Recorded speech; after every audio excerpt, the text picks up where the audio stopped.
Oi, pessoal!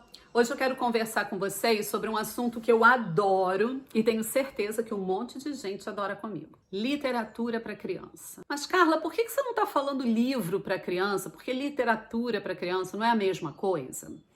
Não. O livro para criança tem uma diferença em relação à literatura para criança. O livro para criança pode ser qualquer livro que traga uma história linear, uma história que a gente já sabe como é que termina, uma história sem muita surpresa. A ilustração e o projeto gráfico desse livro para criança seguem essa mesma vibração, sem surpresas, mais do mesmo. Mas as crianças vão ler esses livros? Elas vão passar por esses livros. Não há problema nenhum delas lerem esses livros, né? Agora, a gente, como professor, como educador, precisa começar a pensar em quais são as nossas escolhas de livros para essas crianças, né? A gente precisa trazer esse outro olhar, esse cuidado com a inovação, esse cuidado com a palavra, a criatividade. A gente precisa ter isso em mente na hora que a gente vai fazer a escolha de um livro. E dentro da variedade de livros que a gente tem nas livrarias e na biblioteca, essa tarefa às vezes não é muito fácil, mas também não é impossível. Então eu trouxe agora aqui algumas reflexões que podem ajudar a gente nessa escolha. A primeira delas é a seguinte: quando a gente chega nas livrarias e nas bibliotecas, muitas vezes os livros já estão organizados por categorias. Muitas vezes é uma categoria que diz respeito à fluência leitora, outras vezes a categoria diz respeito à faixa etária.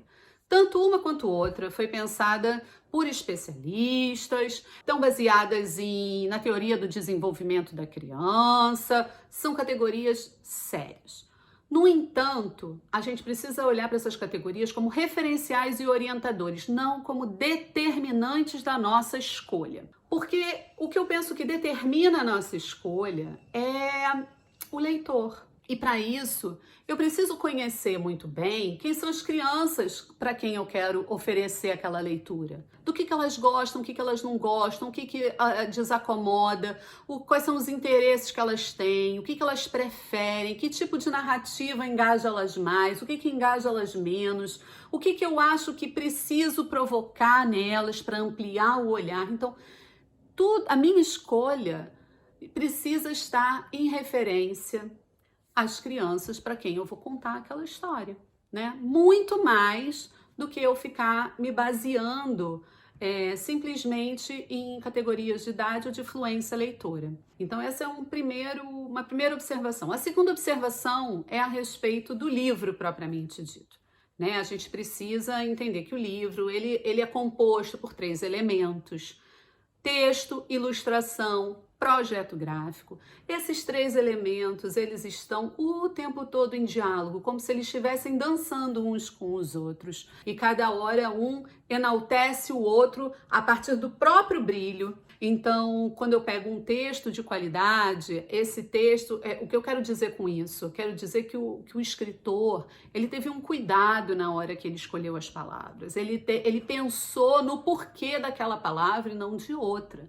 Ele pode escrever sobre o assunto que ele bem entender, de A a Z, da coisa mais simples do mundo, mais corriqueira do dia a dia, como algo extremamente complexo e difícil ou delicado. Mas a forma como ele vai trazer essa narrativa, essa história, é que vai fazer com que esse texto seja um texto de qualidade, seja um texto inovador, seja um texto que provoque o leitor a outras reflexões, a sair um pouco da sua zona de conforto, né? E ampliar o seu olhar, ampliar a sua capacidade de pensar, ampliar a sua experiência.